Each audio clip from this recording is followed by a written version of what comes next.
Assalamualaikum warahmatullahi wabarakatuh. Salam bahagia selalu buat sahabat channel Misteri Goib. Mari kita simak dan mulai ceritanya. Sudah 5 tahun berlalu sejak Andi, anak lelaki berusia 12 tahun yang ceria, hilang tanpa jejak. Desa Beringin, tempat Andi tinggal bersama keluarganya, masih teringat jelas kejadian mengerikan yang mengguncang semua orang. Hari itu adalah hari yang biasa bagi keluarga Andi. Namun tak ada yang menyangka bahwa hari itu akan menjadi titik balik dari hidup mereka. Pagi itu, Andi pergi ke hutan bersama 2 temannya, Dika dan Rino, untuk bermain petak umpet. Ketiganya sangat akrab, dan hutan itu adalah tempat favorit mereka. Dengan segala keceriaan yang dimiliki anak-anak seusia mereka, Andi, Dika, dan Rino menjelajahi hutan yang lebat dan penuh misteri. Namun, beberapa jam setelah mereka memasuki hutan, Dika dan Rino keluar tanpa Andi. Mereka sangat ketakutan, tubuh mereka lemas, dan wajah mereka pucat pasi. Ketika orang tua mereka mencari di dalam hutan, mereka menemukan hanya jejak kaki Andi yang mengarah lebih dalam ke hutan, namun tidak ada tanda-tanda keberadaannya. Pencarian besar-besaran dilakukan, melibatkan warga desa, polisi, dan bahkan beberapa penyelam profesional. Namun hasilnya nihil. Andi seolah-olah menghilang begitu saja tanpa meninggalkan jejak. Orang tua Andi, Pak Anton dan Bu Sri, tak pernah bisa menerima kenyataan bahwa anak mereka hilang begitu mendalam. Setiap malam, mereka masih menunggu di depan rumah, berharap suatu saat Andi akan kembali. Selama bertahun-tahun, berbagai spekulasi bermunculan. Ada yang mengatakan bahwa Andi diculik oleh orang tak dikenal. Ada juga yang berpendapat bahwa ia terjebak dalam sebuah dimensi lain. Namun, tak ada yang bisa membuktikan apa yang sebenarnya terjadi pada Andi. Namun, pada malam yang mencekam, tepat 5 tahun setelah kehilangannya, suatu kejadian aneh terjadi. Sebuah suara ketukan terdengar di pintu rumah keluarga Andi. Pak Anton yang sedang duduk di ruang tamu, terkejut mendengar suara tersebut. Ia membuka pintu, dan di depannya berdiri seorang anak lelaki dengan wajah yang tak asing baginya. Mata Pak Anton hampir tak percaya saat melihat sosok itu. Andi. Namun, ada yang aneh. Andi berdiri dengan wajah pucat. Matanya kosong seperti tak ada kehidupan di dalamnya. Tubuhnya kotor, rambutnya kusut, dan pakaian yang dikenakannya sudah compang-camping. Pak Anton menatap anak itu dengan penuh keraguan, seolah otaknya menolak untuk percaya bahwa itu adalah anaknya. Andi yang dulu ceria, penuh semangat, kini terlihat seperti sosok yang berbeda. Andi? Suara Pak Anton gemetar. Andi hanya menatapnya tanpa mengucapkan sepatah kata pun. Ia masuk ke dalam rumah tanpa diminta, seolah tahu jalan menuju kamar tidurnya. Pak Anton terdiam, terlalu terkejut untuk berbicara. Ia memandangi anaknya yang sudah 5 tahun hilang, tapi sesuatu dalam diri anak itu terasa salah. Bu Sri, yang mendengar suara langkah kaki, keluar dari dapur dan melihat Andi berdiri di depan kamar mereka. Matanya langsung berair. Namun ia merasa ada yang ganjil dalam tatapan Andi. Andi, anak ibu, kamu kembali? Tanya Bu Sri dengan suara bergetar. Andi tetap diam, hanya menatap ibunya dengan tatapan yang kosong. Tanpa berkata apa-apa, ia masuk ke dalam kamarnya. Pak Anton dan Bu Sri saling bertukar pandang, tidak tahu harus berkata apa. Mereka merasa seperti ada sesuatu yang aneh dengan kembalinya Andi, sesuatu yang tidak bisa dijelaskan. Keesokan harinya, suasana di rumah itu menjadi mencekam. Andi tidak berbicara sama sekali, bahkan untuk makan pun ia tidak tampak berminat. Ia hanya duduk di kamarnya sepanjang waktu, seperti menunggu sesuatu yang tak pernah datang. Pak Anton dan Bu Sri berusaha berbicara dengannya. Namun setiap kali mereka mendekat, Andi selalu menghindar dengan tatapan kosong yang menakutkan. Keanehan-keanehan mulai muncul setelah beberapa hari. Pak Anton menemukan jejak-jejak kaki yang tidak dikenalnya di sekitar rumah. Jejak itu bukan jejak manusia biasa. Bentuknya aneh dan tak teratur, seperti jejak makhluk yang tidak manusiawi. Setiap kali ia berusaha mengikuti jejak itu selalu berakhir di dekat kamar Andi. Pak Anton merasa ada sesuatu yang tidak beres. Namun ia tidak tahu apa yang harus ia lakukan. Suatu malam, Pak Anton terbangun oleh suara aneh dari dalam rumah. Suara itu datang dari kamar Andi. Seperti ada sesuatu yang bergerak di dalamnya, atau lebih tepatnya, seseorang yang sedang berjalan. Dengan perlahan, Pak Anton mendekati kamar anaknya. Ia memegang gagang pintu dan menariknya pelan-pelan. Apa yang ia lihat di dalam kamar Andi membuat darahnya seketika membeku. Andi berdiri di tengah kamar, dengan tangan terentang lurus, matanya terbuka lebar dan kosong. Suasana di dalam kamar terasa dingin, seperti ada angin yang berhembus meski tidak ada ventilasi terbuka. Andi berdiri seperti patung, tak bergerak sedikit pun. Andi? Suara Pak Anton tercekat. Tiba-tiba, Andi menggerakkan kepalanya perlahan, menatap ayahnya dengan tatapan yang tidak bisa dijelaskan. Tatapan itu tidak mengandung emosi apapun, hanya kegelapan yang dalam. Sesaat kemudian, Andi mulai berbicara dengan suara yang sangat pelan dan serak, seperti ada sesuatu yang menahan kata-katanya. "Saya bukan Andi." Pernyataan itu mengguncang Pak Anton hingga ia terjatuh ke lantai. Apa yang baru saja dikatakan oleh anaknya? Jika itu bukan Andi, siapa yang kini berada di tubuh anaknya? Pak Anton terdiam, jantungnya berdetak kencang, hampir tak mampu menangkap kata-kata yang baru saja keluar dari mulut anaknya yang kini berdiri di depannya. "Saya bukan Andi." Kalimat itu berulang-ulang terngiang di kepalanya.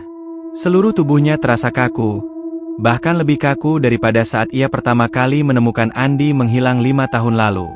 Namun, sebelum Pak Anton bisa bereaksi lebih jauh, Andi, atau apapun itu, menghilang begitu saja. Seperti bayangan yang menyatu dengan kegelapan malam, anak itu tiba-tiba lenyap dari pandangan Pak Anton, meninggalkan ruang kamar yang dingin dan sunyi.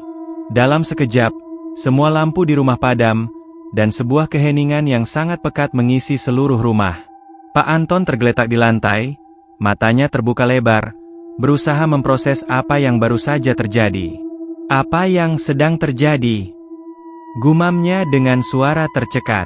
Ia melangkah mundur, matanya tetap tertuju pada pintu kamar Andi yang kini tertutup rapat. Perasaan tak terdefinisikan menggelayuti dirinya. Ada sesuatu yang salah dengan anaknya, sesuatu yang tak bisa dijelaskan dengan kata-kata atau logika biasa. Dengan langkah ragu, Pak Anton mendekati kamar itu lagi, membuka pintunya perlahan, dan melihat ke dalam. Kamar itu kosong. Tidak ada Andi. Tidak ada jejak apapun. Hanya ada tempat tidur yang rapi dan hening. Namun, sesuatu menarik perhatiannya. Di lantai, di sudut kamar, ada sebuah buku catatan kecil yang tampaknya terjatuh. Pak Anton memungutnya dengan tangan gemetar. Buku itu tampak usang dan terkunci rapat dengan ikatan tali yang terlihat seperti terbuat dari kulit. Ia membuka halaman pertama, dan apa yang ia baca membuat darahnya seakan membeku. "Aku bukan Andi." Tulisannya hampir seperti sebuah mantra, seperti pernyataan yang tak bisa diubah. Tangan Pak Anton gemetar saat membaca kalimat itu, dan di bawahnya, ada sesuatu yang lebih menakutkan. Gambar Andi, namun wajahnya dilukis dengan mata yang kosong, tanpa ekspresi, seolah bukan dirinya. Saat Pak Anton hendak melanjutkan untuk membaca, tiba-tiba terdengar suara langkah kaki dari belakang. Ia menoleh cepat dan mendapati Bu Sri berdiri di ambang pintu. Wajahnya cemas. "Ada apa, Pak Anton? Apa yang terjadi dengan Andi?" tanya Bu Sri, matanya tampak bingung dan khawatir. Pak Anton tidak bisa menjelaskan semua itu. Hanya dengan gemetar ia menyampaikan apa yang baru saja dilihatnya. Bu Sri hanya bisa mengangguk pelan. Wajahnya penuh keraguan. Ini terlalu aneh. Mungkin kita perlu mencari tahu lebih banyak. Apa yang sebenarnya terjadi pada Andi?" Malam itu, meskipun tubuh mereka terasa lelah, Pak Anton dan Bu Sri tidak bisa tidur. Mereka berdua saling berbicara dalam bisu, mencoba mengungkap misteri yang begitu mendalam, begitu mengerikan. Mereka tahu, meskipun anak mereka kembali, ada sesuatu yang telah berubah dalam diri Andi. Keesokan harinya, Pak Anton memutuskan untuk mencari informasi lebih lanjut. Ia mengunjungi rumah keluarga Dika dan Rino, dua teman Andi yang terakhir kali melihatnya sebelum hilang. Di sana, ia berharap bisa menemukan jawaban yang mungkin tersembunyi dalam kenangan mereka. Dika dan Rino, meskipun sudah 5 tahun berlalu, masih ingat kejadian itu dengan jelas. Mereka mengingat bagaimana Andi tiba-tiba menghilang di hutan, dan betapa ketakutan mereka ketika tidak menemukan Andi setelah bermain petak umpet. Tetapi, ada satu hal yang tidak pernah mereka ceritakan sebelumnya kepada siapapun, bahkan kepada polisi. "Pak Anton," kata Dika dengan suara gemetar. "Ada sesuatu yang kami rasakan setelah itu. Sesuatu yang aneh." Rino, yang duduk di samping Dika, menambahkan, "Kami berdua merasa seperti ada yang mengawasi kami, bahkan setelah kami kembali ke rumah." "Apa maksud kalian?" Pak Anton menatap mereka dengan cemas. Dika menunduk, tampak ragu. "Kami mendengar suara aneh setelah Andi menghilang. Suara seperti bisikan. Kami mencoba mencari Andi, tapi tidak pernah menemukan jejaknya. Ketika kami kembali ke hutan itu beberapa minggu kemudian, kami melihat sesuatu yang aneh, seperti bayangan hitam yang bergerak cepat, hanya muncul beberapa detik sebelum kami berlari keluar dari sana. Dan itu bukan Andi." Rino menambahkan, "Kami tidak pernah menceritakan ini kepada siapapun, Pak Anton. Kami takut." Pak Anton terdiam. Keringat dingin mulai mengalir di punggungnya. Apakah yang mereka lihat itu adalah petunjuk? Apakah Andi benar-benar hilang? Atau ada sesuatu yang lebih gelap yang telah menguasainya? Malam itu, Pak Anton kembali ke rumah. Andi masih di kamarnya, duduk diam di sudut ruangan, memandang jauh keluar jendela. Pak Anton berdiri di ambang pintu kamar anaknya, tak tahu apa yang harus dilakukan. Semuanya terasa terbalik, tak masuk akal. Apa yang terjadi dengan Andi? Dan lebih penting lagi, siapa atau apa yang kini menguasai tubuh anaknya? Namun, saat Pak Anton melangkah lebih dekat, ia merasakan udara dalam kamar tiba-tiba menjadi dingin. Ada sesuatu yang tidak biasa, sesuatu yang sangat janggal. Dengan penuh keberanian, ia mendekatkan wajahnya ke wajah Andi, mencoba mencari tahu apakah ada sesuatu yang tersembunyi di balik tatapan kosong anaknya. Tiba-tiba, Andi menggerakkan tangannya. Tangan kecil itu menyentuh pipi Pak Anton dengan lembut. Namun seketika rasanya seperti ada kekuatan tak terlihat yang mengikat tubuh Pak Anton, membuatnya tak bisa bergerak. Pandangan Andi mulai berubah. Matanya yang kosong kini menatap tajam ke arah ayahnya. "Jangan." Suara itu terdengar, tapi bukan dari mulut Andi. Itu suara yang dalam, berat, dan mengerikan. Pak Anton merasa seakan dunia ini berputar. Kegelapan menyelimuti seluruh tubuhnya. Ia ingin berteriak, namun suara itu menahan setiap kata yang keluar dari mulutnya. "Ada yang salah dengan anakmu, Anton." Bisikan itu semakin keras, semakin menggema. "Andi tidak akan pernah kembali." Tiba-tiba, segala sesuatunya menjadi sunyi. Pak Anton berdiri terpaku, tubuhnya masih kaku, sementara Andi, atau makhluk yang kini menguasai tubuh anaknya, hanya tersenyum, senyum yang tidak manusiawi. Pak Anton terdiam, matanya terbuka lebar. Namun tubuhnya terasa kaku seolah terikat oleh sesuatu yang tak terlihat. Suara itu, bisikan yang datang dari dalam tubuh Andi, kini terngiang jelas dalam kepalanya, mengisi seluruh pikirannya dengan ketakutan yang mendalam. Andi tidak akan pernah kembali. Bisikan itu semakin dalam, semakin menyeramkan. Andi, atau makhluk yang mengaku dirinya Andi, masih tersenyum lebar, senyum yang sangat janggal dan tidak manusiawi. Meskipun tubuhnya tetap anak berusia 12 tahun, ada sesuatu yang sangat salah. Ada kegelapan dalam tatapannya yang seakan menghisap seluruh cahaya. Dalam keheningan itu, hanya ada satu pertanyaan yang menggantung dalam pikiran Pak Anton. Siapa yang kini berada dalam tubuh Andi? Dengan segala sisa kekuatan yang dimilikinya, Pak Anton mencoba bergerak. Namun, meskipun tubuhnya tak bergerak, pikirannya mulai berputar, berusaha mencari jalan keluar. Ia merasa seperti terperangkap dalam sebuah perangkap yang dibuat oleh entitas gelap yang telah menguasai anaknya. "Apa yang kau inginkan dari kami?" tanya Pak Anton dengan suara parau, Seakan suara itu dipaksakan keluar dari tenggorokannya yang kering. Andi, atau makhluk yang mengaku sebagai Andi, mengangkat tangan kecilnya, menunjukkan sebuah simbol yang terlukis di telapak tangannya. Simbol itu tidak asing bagi Pak Anton. Itu adalah simbol yang pernah dilihatnya di sebuah buku tua yang ditemukan di loteng rumahnya beberapa tahun yang lalu.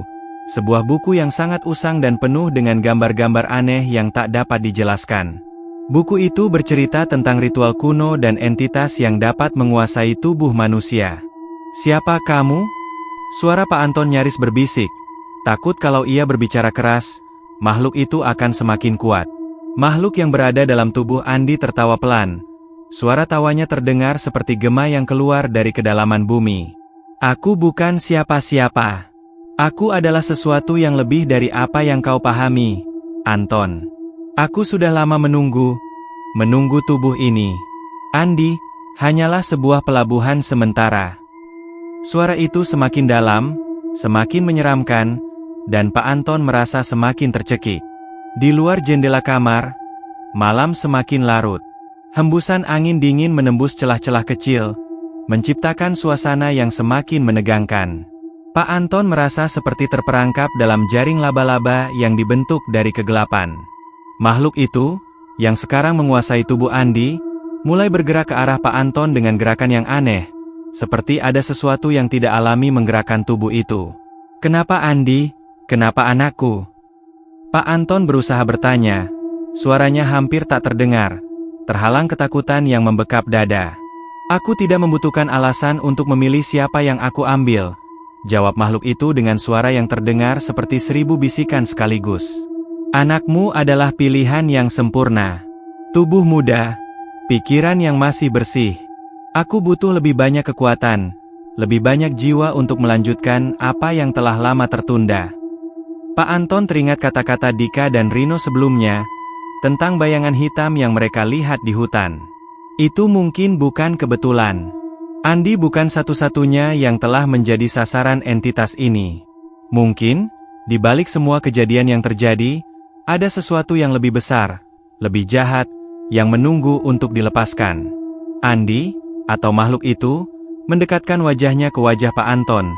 Begitu dekat hingga Pak Anton bisa merasakan nafas yang dingin dan berat. "Kau tak akan pernah memahami, Anton. Tapi tidak ada yang bisa menghalangi aku lagi." Tiba-tiba, Pak Anton teringat sesuatu. Sebuah kenangan samar-samar muncul dalam pikirannya, sesuatu yang ia temui di buku tua itu. Ia ingat sebuah ritual yang bisa mengusir entitas seperti ini, ritual yang harus dilakukan dengan sangat hati-hati dan hanya pada saat-saat tertentu. Tapi untuk melakukan itu, ia harus mengambil risiko yang sangat besar. Dengan tekad yang baru, Pak Anton berbalik, berlari menuju ruang bawah tanah rumah mereka. Ia tahu di sana ada sebuah kotak tua yang berisi berbagai benda yang telah lama terlupakan. Itu adalah kotak yang berisi peralatan yang digunakan oleh leluhur keluarganya dalam menghadapi hal-hal yang tak bisa dijelaskan. Kotak itu berisi benda-benda yang mungkin bisa menjadi satu-satunya harapan mereka untuk mengusir makhluk ini. Saat Pak Anton membuka kotak itu, udara di ruang bawah tanah terasa semakin berat, seperti ada sesuatu yang mengintai dari kegelapan. Di dalam kotak, ia menemukan sebuah kalung dengan batu kristal hitam yang tampaknya telah lama terselimuti debu. Batu kristal itu berkilau samar, seperti menyembunyikan rahasia dalam dirinya. Pak Anton juga menemukan selembar kertas kuno yang tertulis dengan aksara yang tak ia kenali. Ia merasa, ini adalah kunci. Dengan kalung dan kertas itu di tangan, Pak Anton kembali ke kamar Andi. Ia tahu, ritual itu hanya bisa dilakukan pada malam hari, ketika energi gelap mencapai puncaknya. Tanpa ragu, Pak Anton mulai menggambar simbol yang ada pada kertas itu di lantai kamar Andi. Namun, setiap goresan yang ia buat terasa seperti memanggil sesuatu yang lebih gelap, lebih jahat, yang semakin mendekat. Ketika simbol selesai digambar, Andi yang berdiri diam di sudut ruangan mulai bergerak. "Apa yang kau lakukan, Anton?" Suara itu keluar lagi, kali ini lebih keras, lebih mengancam. "Kau tidak akan berhasil. Kamu akan menyesalinya." Pak Anton mengenakan kalung kristal hitam itu di lehernya dan mengangkat tangannya. "Aku akan melindungi keluarga kami," katanya dengan suara berani. Tiba-tiba, seluruh kamar bergetar hebat, cahaya yang samar mulai muncul di sekitar simbol yang digambar di lantai. Andi, atau makhluk itu, berteriak keras. Suaranya berubah menjadi seperti teriakan ribuan suara yang penuh amarah. Kau tidak tahu apa yang sedang kau lawan, Anton. Kau tak akan pernah bisa menghentikan kegelapan ini. Namun, dengan kekuatan yang luar biasa, Pak Anton membacakan doa yang ada dalam kertas kuno itu. Semakin keras ia membacanya, semakin besar cahaya yang muncul, hingga akhirnya simbol di lantai mulai bercahaya terang. Ketika cahaya itu mencapai puncaknya, Andi, atau makhluk itu, terjerembab ke lantai, terpekik kesakitan. Sesaat setelah itu, semuanya menjadi sunyi. Pak Anton terengah-engah, tubuhnya lelah dan penuh keringat. Ia jatuh terduduk di lantai, matanya tertuju pada tubuh Andi yang kini tergeletak tanpa bergerak. Namun, sesuatu yang lebih mengerikan terjadi. Andi tidak bangun. Tubuhnya tetap diam, seakan tidak ada perubahan sama sekali. Pak Anton merasakan sesuatu yang lebih menakutkan dari sebelumnya. Entitas itu tidak hanya terperangkap dalam tubuh Andi, tetapi mungkin, entitas itu telah menguasai lebih dari yang mereka bayangkan. Pak Anton terengah-engah, tubuhnya terasa lemas setelah mengucapkan doa kuno yang penuh kekuatan itu. Seluruh ruangan tetap sunyi. Andi, atau apapun yang ada dalam tubuh anaknya, masih tergeletak di lantai, tak bergerak sedikit pun. Cahaya yang memancar dari simbol di lantai mulai memudar, meninggalkan ruangan yang kembali gelap dan dingin. Namun, meskipun simbol itu mulai pudar, perasaan tercekik yang menghantui Pak Anton tidak menghilang. Ada sesuatu yang sangat salah. Entitas itu masih ada di sini, masih mengintai, bahkan jika Andi tampaknya tidak bergerak lagi. Pak Anton perlahan bangkit. Tangan kanannya gemetar saat ia memandang tubuh Andi. Dalam dirinya, ia merasa ada sesuatu yang mencekam, sesuatu yang mengatakan bahwa entitas itu mungkin belum sepenuhnya terkalahkan. Apa yang harus aku lakukan? Gumam Pak Anton, hampir tak terdengar. Ia merasa seolah-olah dirinya sedang berhadapan dengan kekuatan yang lebih besar dari apapun yang bisa ia pahami. Entitas itu telah merasuki tubuh Andi, dan meskipun ritual itu tampaknya telah mempengaruhi makhluk itu, mungkin entitas tersebut hanya sedang menunggu saat yang tepat untuk bangkit lagi. Di luar kamar, Busri berdiri di ambang pintu, matanya penuh kecemasan. Pak Anton, apa yang terjadi? Andi, apakah dia baik-baik saja? Pak Anton menatap istrinya dengan mata yang penuh kelelahan dan ketakutan. Aku tidak tahu, Sri. Aku sudah melakukan semua yang aku bisa. Tapi sesuatu terasa masih salah. Aku merasa kita tidak sendirian. Busri melangkah masuk ke dalam kamar, mendekati tubuh Andi yang tergeletak di lantai. Wajah Andi tampak seperti tertidur. Tak ada yang bisa menunjukkan tanda-tanda bahwa ada sesuatu yang jahat di dalam dirinya. Andi, katanya dengan suara lirih. Andi, apakah itu benar-benar kamu? Namun, saat Busri menyentuh bahu Andi dengan lembut, tubuh anak itu bergetar. Wajah Andi, yang semula tampak tenang, tiba-tiba berubah menjadi ekspresi yang sangat menakutkan. Mulut Andi terangkat sedikit, dan suara yang sangat dalam dan mengerikan keluar dari tubuhnya. Jangan ganggu aku. Pak Anton dan Busri terkejut. Suara itu bukan suara anak mereka. Itu suara yang jauh lebih berat, lebih dalam, dan penuh kebencian. Dalam sekejap, tubuh Andi bangkit dari lantai, matanya terbuka lebar, namun pandangannya kosong, seperti bukan Andi yang mereka kenal. Dan ketika ia mengangkat kepalanya, sesuatu yang sangat gelap dan jahat tampak bersemayam di dalam matanya. Itulah entitas yang telah menguasai tubuh Andi. Kenapa kalian berusaha melawan? Suara itu kembali menggema, lebih mengerikan dari sebelumnya. Andi sudah tidak ada lagi. Aku adalah yang menguasai tubuh ini sekarang. Pak Anton merasakan kegelisahan yang mendalam. Kamu, siapa sebenarnya? Tanya Pak Anton dengan suara yang gemetar, mencoba menahan ketakutan yang mulai merayap dalam dirinya. Andi, atau makhluk itu, tertawa kecil, suara tawanya seperti suara yang datang dari kedalaman bumi. Aku adalah yang tertinggal, yang terbuang dalam kegelapan. Aku adalah kegelapan itu sendiri, yang menguasai setiap jiwa yang lemah. Dan Andi hanya salah satu tubuh yang aku pilih. Kamu tidak akan bisa mengusirku begitu saja. Busri memegang tangan Pak Anton dengan kuat, cemas. Apa yang harus kita lakukan? Apa yang harus kita lakukan agar Andi bisa kembali? Makhluk yang berada dalam tubuh Andi hanya menatap mereka dengan senyuman yang sangat mengerikan. Tidak ada yang bisa kamu lakukan. Semua sudah terlambat. Andi sudah menjadi bagian dari aku. Dan aku akan terus hidup di dalam tubuhnya, mengendalikan semua yang ada di sekitar kita. Pak Anton merasa semakin terpojok. Ia mengingat kembali simbol yang digambar di lantai, serta kalung kristal hitam yang dikenakannya. Ritual itu sepertinya hanya mengusir sebagian dari entitas itu, namun tidak membasminya sepenuhnya. Kegelapan ini, kekuatan yang menguasai Andi, jauh lebih kuat dari yang mereka duga. Kemudian, Andi, atau makhluk itu, memandang mereka berdua dengan penuh rasa puas, seolah mengetahui bahwa mereka tidak punya harapan lagi. Sekarang, saatnya kalian merasakannya. Tiba-tiba, segala sesuatunya berubah.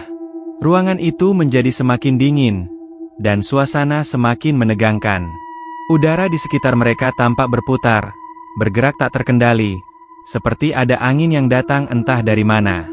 Cahaya di luar jendela tiba-tiba redup, dan rumah itu mulai bergetar, seolah alam semesta berusaha menghilangkan semuanya. Makhluk itu melangkah mendekat, dan Pak Anton merasakan kehadiran yang sangat menekan di sekitarnya. Ia berusaha menggerakkan tubuhnya, tapi tubuhnya terasa sangat lelah, seperti tidak mampu melawan lagi. Namun, sebelum makhluk itu bisa mencapai mereka, suara keras terdengar, seperti suara pintu yang dibanting. Tiba-tiba, pintu kamar terbuka lebar, dan di ambang pintu berdiri Dika dan Rino, dengan wajah penuh ketakutan dan tekad. Kami tahu apa yang harus dilakukan, kata Dika dengan suara gemetar, namun penuh harapan. Rino mengangkat sebuah buku besar yang tampaknya sangat tua dan berat. Ini adalah kitab yang ditemukan oleh keluarga kami bertahun-tahun lalu. Kami tahu bagaimana cara mengalahkan kegelapan ini. Pak Anton terkejut dan merasa sedikit lega. Dika, Rino, apa yang kalian lakukan di sini? Kenapa kalian membawa itu? Dika mengangguk. Kami harus menghentikan ini, Pak Anton. Kami tidak bisa membiarkan makhluk itu menguasai Andi sepenuhnya. Dengan cepat, mereka membuka halaman-halaman buku itu, membaca sebuah mantra dalam bahasa yang tak bisa dipahami. Saat mantra itu dibaca, ruangan itu kembali bergetar. Namun kali ini getaran itu terasa seperti getaran yang sangat kuat, seperti kegelapan yang berusaha ditarik keluar dari tubuh Andi. Makhluk itu berteriak keras. Tubuh Andi mulai bergetar hebat, seperti ada perlawanan besar yang sedang terjadi di dalam dirinya. Cahaya putih mulai menyelimuti tubuh Andi, dan makhluk itu tampak kesakitan, berusaha melawan. Pak Anton dan Busri menatap dengan penuh harapan, sementara Dika dan Rino melanjutkan mantra tersebut. Semakin lama, cahaya itu semakin terang, dan suara teriakan dari tubuh Andi semakin memudar. Akhirnya, dengan satu letusan cahaya yang sangat terang, tubuh Andi terjatuh kembali ke lantai, dan kegelapan itu menghilang begitu saja. Semua yang tersisa hanya keheningan. Andi, dengan mata yang mulai kembali cerah, terbaring tak bergerak. Pak Anton berlari ke arah anaknya, memeriksa pernapasannya. Dan perlahan, Andi membuka matanya, menatap ayahnya dengan penuh kebingungannya. Ayah? Suara Andi sangat lemah, seperti suara seorang anak yang baru terbangun dari mimpi buruk. Pak Anton, dengan air mata yang mulai mengalir, memeluk Andi erat. Anakku, kamu kembali. Kami berhasil. Namun, meskipun Andi kembali ke dalam tubuhnya, Pak Anton tahu satu hal, kegelapan itu tidak akan pernah sepenuhnya hilang. Ia bisa merasakannya, menunggu, mengintai, dan entah kapan, kegelapan itu bisa kembali. Namun untuk sekarang, mereka berhasil mengalahkan kegelapan yang telah menguasai Andi. Tapi bayangan itu, kegelapan yang menunggu, tetap menghantui mereka semua. Sebuah ancaman yang mungkin belum berakhir.